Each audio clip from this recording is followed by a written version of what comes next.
29 de novembro de 2014. Entra no ar o programa A Hora e a Vez da Pequena Empresa. Confira o que preparamos para hoje. No quadro Pequena Notável, vamos conhecer uma pequena empresa que vai nos deixar com água na boca. O Mago das Empresas também aparece por aqui com muita solução. E em nossa sala de visitas, o presidente do Simp, Joseph Cury, entrevista o mestre e doutor em Direito Tributário, Eurico Marcos Diniz de Santi. Estamos no ar.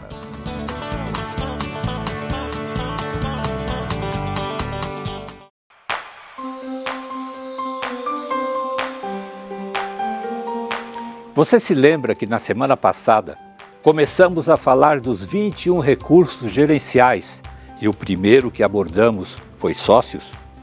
Pois bem, hoje vamos falar da missão de uma empresa e de cada um dos seus produtos.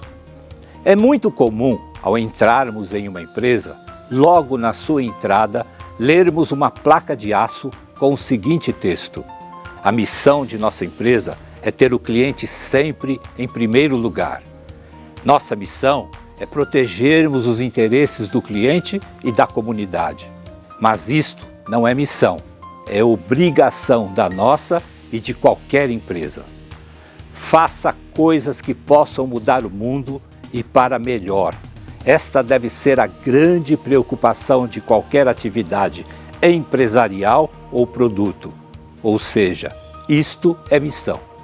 O princípio ético é manter atividades e produtos úteis que realmente façam diferença na vida das pessoas. Uma empresa não se define pelo seu nome, estatuto ou produto que faz. Somente uma definição clara da missão, que é a razão de existir de uma organização empresarial, torna possíveis, claros e realistas os objetivos da empresa. Algumas perguntas podem facilitar a compreensão e estabelecer a missão a ser praticada em nosso negócio. Qual é o nosso produto? Alguém precisa do nosso produto? Para que eles precisam? Como vamos disponibilizar nosso produto? De que forma divulgaremos nosso produto? Quem vai fazer o que em nossa empresa? Com quais recursos? Qual a responsabilidade social de nossa empresa? Pense nisso tudo e jamais se esqueça: o mago de sua empresa tem que ser você. E o truque é fazer certo. E se você quiser falar com o Mago, mande as suas perguntas. umago@simp.org.br. A Associação Nacional dos Executivos de Finanças, Administração e Contabilidade, a ANEFAC, promoveu a 30ª edição do Prêmio Profissional do Ano. O evento tem como objetivo homenagear executivos dessas áreas, que se destacaram este ano pela participação, dedicação e liderança profissional. É um evento que tem como referência a gente premiar, de fato, profissionais que se destacaram nesse ano. Profissionais que obtiveram resultados diferenciados para as empresas nas quais eles trabalham, profissionais que vão servir de referência para os demais, principalmente estudantes e profissionais novos que estão entrando no mercado agora.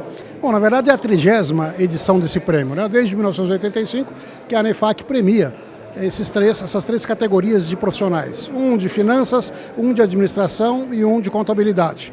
Então o prêmio talvez, imagino que seja o prêmio mais antigo de profissionais que existam no mercado. E hoje é o momento máximo, é o momento de fazer a grande homenagem ao profissional na área de contabilidade, economia, ao profissional na área de administração e com isso, tendo uma noite expressiva com muita gente de relevância aqui nesse grande evento da ANEFAC. É um ano difícil, mais ainda para quem trabalha na área de energia elétrica. Foi um ano em que colocou-se em risco até o suprimento de energia, porque é um ano hidrológico muito difícil e o mercado muito turbulento por causa do pano de fundo eleição, né? Então foi difícil captar recursos, foi difícil manter a rentabilidade, não houve crescimento, então tudo isso trouxe dificuldades para um administrador financeiro, né? É impactante, porque acho que eu já estou 30 anos trabalhando, eu comecei a trabalhar muito cedo, então você vê o reconhecimento que vem de uma votação de associados de uma instituição tão séria e renomada como a ANEFAC, dá muito prazer, então uma super honra estar aqui, me sinto lisonjeada profissionalmente e pessoalmente também de estar nesse momento aqui dessa minha vida. É uma honra, né? Um privilégio. Eu entendo que a categoria contábil tem nomes de muita contribuição e fazer parte desse grupo seleto de pessoas que fizeram a diferença para o Brasil, muito me honra. Eu estou emocionado.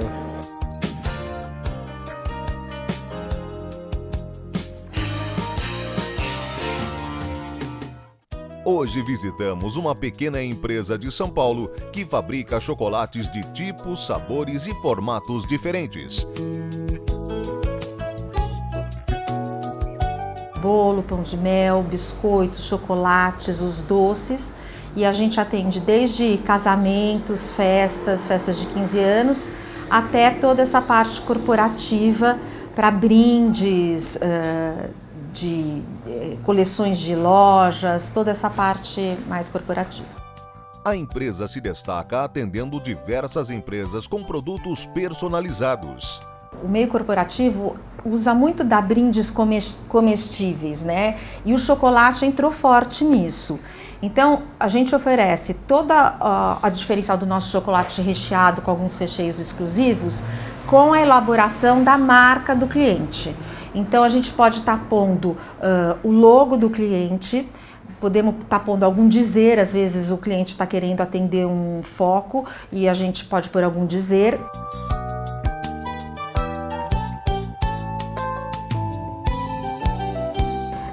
Eu acho que a Paula e Gabi, ela sempre se diferenciou porque nós elaboramos duas coleções, que seria mais ou menos a coleção da Páscoa e a coleção do Natal.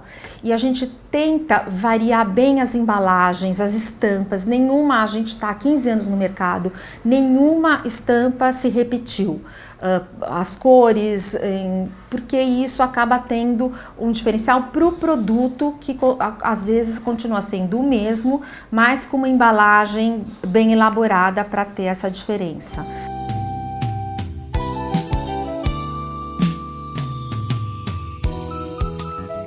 Então, o nosso chocolate, a gente tem o cuidado para que seja um chocolate com um brilho especial, com um acabamento especial, e depois ele vai para a linha de decoração. Também tem um estudo de cores para ficar um resultado bom, tem todo um estudo para aquilo ficar bem adequado com a embalagem, que daí a finalização é na embalagem com todos os aspectos de qualidade para ficar essa finalização do produto boa.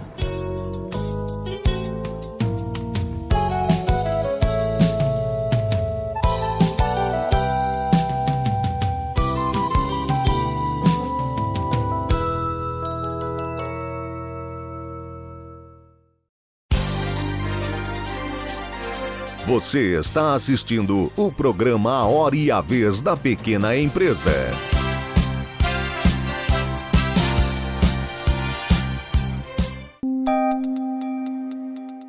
Entrevista da semana.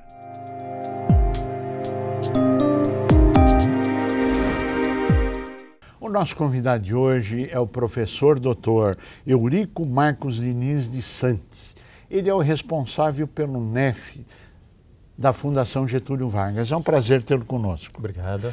O que vem a ser o NEF? O NEF é o Núcleo de Estudos Fiscais, que é um centro de estudos da Fundação, que se preocupa em estudar a tributação do Brasil e enfrentar grandes desafios, como, por exemplo, a reforma tributária.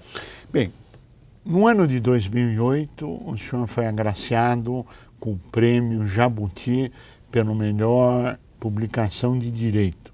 Que tipo de direito e que honraria foi essa? O grande desafio da escola nesses anos foi justamente pensar que direito nós queremos ensinar. Sair de uma estrutura formalista em que eu trabalho o tempo todo o que é a norma e tentando entender a legalidade, um sistema altamente complexo e difícil de se compreender da legalidade, Então a ideia foi trazer uma nova perspectiva sobre a compreensão do direito, e a ideia do livro foi justamente contar a história da tributação no Brasil. Ele começa com a tributação no Brasil colonial, depois Brasil Império, Primeira República, Vargas, período militar, até os dias de hoje, era Collor, então faz uma contextualização histórica da tributação no Brasil.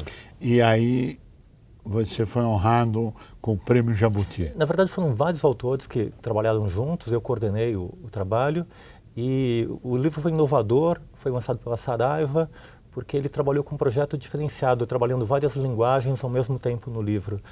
Então, trabalhava economistas, historiadores, trazendo história do Brasil, trazendo jurisprudência e trazendo legislação para tentar compreender o fenômeno tributário no Brasil.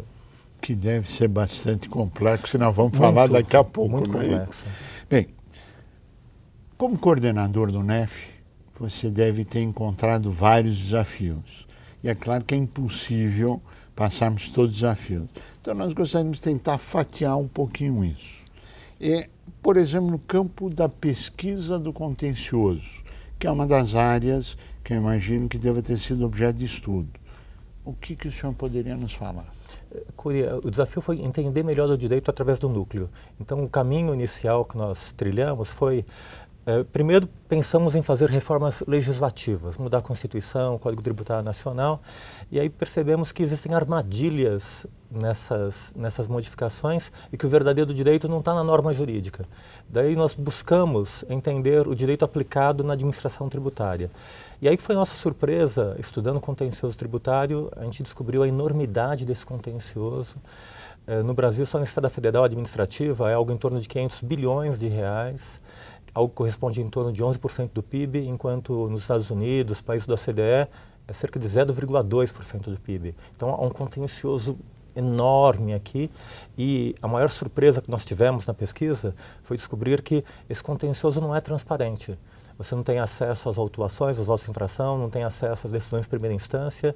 Então você fomenta, na verdade, o tempo todo o contencioso, que acaba se tornando, como nós chamamos, uma indústria do contencioso. Bom, tema bastante complexo. Também bastante complexo. Mas outra área que deve ter sido pesquisado é a própria reforma tributária. Ela foi analisada pelo NEF? Sim, sim. Nós dedicamos um ano ao estudo da reforma tributária, entendendo quais são os gargalos, quais são os problemas da reforma tributária, e rompemos alguns mitos. Primeiro, não é fácil fazer reforma tributária em país democrático. Os Estados Unidos até hoje tentam implantar um imposto de valor agregado, não conseguem em função das travas democráticas do sistema.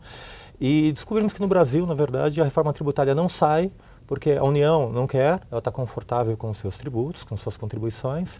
Os estados não querem, se tem um benefício muito grande em relação à guerra fiscal e a essa autonomia do ICMS, especialmente os municípios não querem perder o imposto sobre serviços. Então tem uma grande trava federativa que trava o Brasil também. E, na verdade, é dessa estrutura federativa que decorre também a complexidade tributária.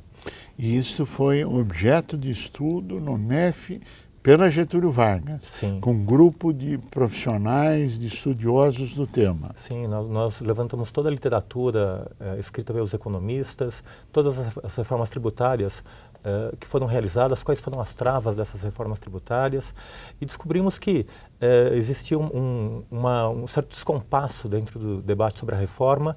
Todos defendiam uma reforma tributária, mas ninguém falava que reforma tributária exatamente era aquela. E que, na verdade, os players políticos todos defendem a reforma, mas por detrás dos panos travam essa reforma. Eu imagino que a transparência também deva ter sido um dos grandes temas de discussão, índice de transparência e assim por diante. Nós fomos contratados, começamos um trabalho junto com o Banco Interamericano de Desenvolvimento e junto com os estados para constituir um índice de transparência dos estados. A ideia era que surgiu a Lei de Transparência em 2009, a Lei de Acesso à Informação em 2012, e era implantar essas leis na prática da administração, contra uma tradição do Estado que valoriza muito o sigilo e a falta de acesso à informação. A grande dificuldade para entender a reforma tributária e para trazer a questão da reforma tributária para o ambiente político, para debate, é que nós não sabemos quem ganha, quem perde com qualquer mudança no nosso sistema tributário, porque simplesmente falta informação. Mais do que isso, as informações são protegidas por sigilo fiscal, que atende justamente aos interesses que criam obstáculos para a reforma. Eurico, quando se fala em transparência, nós tivemos recentemente no nosso programa a ANEFAC, que junto com seus parceiros anunciando o prêmio em transparência, nós tivemos o representante do Príncipe de Gales, que fez um trabalho, está fazendo um trabalho mundial pela transparência, etc. Esses trabalhos são convergentes, eles estão indo na mesma direção, ou o estudo feito pelo Getúlio Vargas é diferenciado ou distoante desses projetos? Curi, transparência é um termo muito amplo, é uma palavra vaga, ambígua, como reforma tributária, bem comum, democracia. Nós tivemos uma grande dificuldade para poder consolidar um sentido específico de transparência que atendesse aos interesses do direito. Qual que é o nosso maior desafio? Eu tenho um sistema altamente complexo, com legislação estadual, federal e municipal, vários tributos incidentes sobre as mesmas bases, e a grande dificuldade é entender na prática como que incidem esses tributos. Então, o nosso desafio não é meramente a transparência da informação, como se trabalha normalmente, porque o Estado tem muitas informações. Eu devolvo a complexidade para o contribuinte, para o cidadão, que não consegue entender tantas informações. O desafio foi buscar a transparência da legalidade. Eu quero entender essa lei que está aí tão complexa, qual que é a prática dela? Isso eu só consigo tendo acesso a como a lei é aplicada nos casos concretos dentro da administração. Ou seja, existe um emaranhado, em outras palavras, existe um emaranhado legislativo, legal, jurídico, que realmente viabiliza que as pessoas sejam 100% dentro da legalidade. É isto? Esta foi uma das conclusões, ou qual foi a conclusão do NEF? Há um teórico do direito chamado John Rawls, que escreveu a Teoria da Justiça, que ele fala que se eu não sei como me comportar perante a lei, então eu não sou livre. Então, na verdade, a complexidade cria um problema de você entender qual que é a lei, você não sabe se é legal, se é lícito ou ilícito. Isso gera planejamento tributário, arbitrariedade, corrupção, uma série de problemas.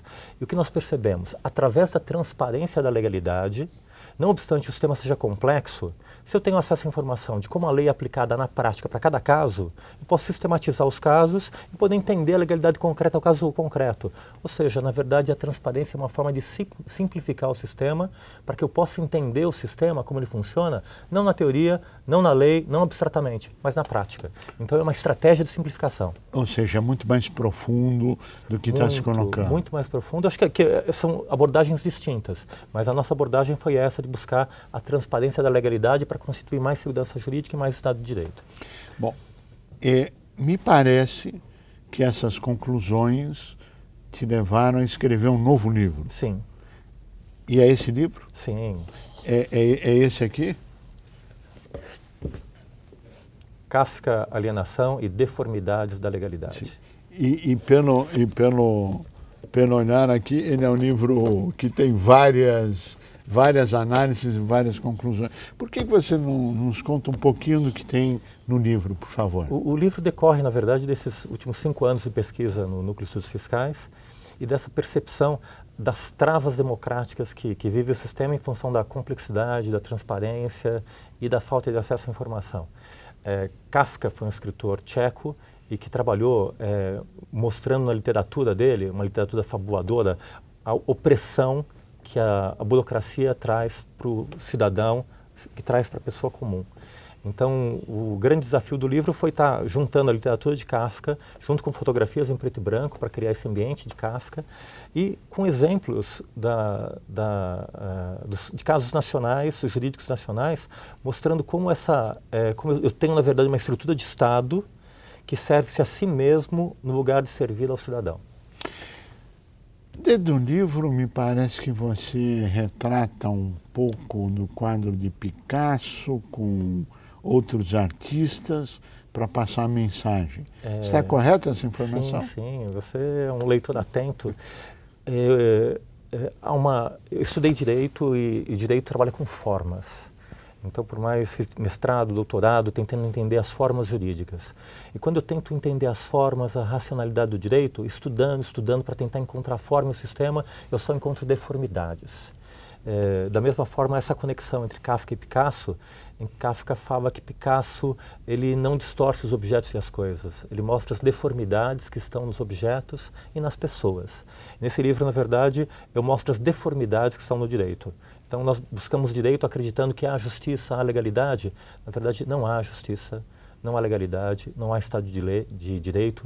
Há, na verdade, uma grande estrutura formal de direito que se aparenta como lei, mas que entra através de medidas provisórias, de atos normativos do Executivo, modulando essa legalidade, deixando alguma coisa muito obscura e que eu não consigo saber o que é lícito, o que é ilícito, o que é direito, o que não é direito. Algumas conclusões que se poderia tirar daqui, isto leva a uma insegurança jurídica? Enorme.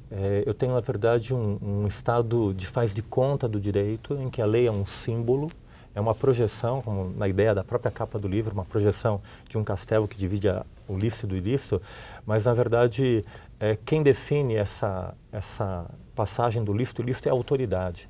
Então, uma grande disfunção da função da autoridade pública, que no lugar de facilitar o acesso ao cidadão para ingressar no domínio da lei, cria dificuldades, cria burocracias, cria controles. Especificamente no caso brasileiro, isso se torna algo inviável, porque você trabalha com 3 estruturas burocráticas: estrutura da União, estrutura dos estados e estrutura dos municípios. Então, isso cria uma grande dificuldade de poder me comportar diante de tantos sistemas legais. Nós chegamos ao final do nosso tempo. Eu pediria as suas considerações finais e, emendando nas considerações finais, por que não sai a reforma tributária? Obrigado pela pergunta.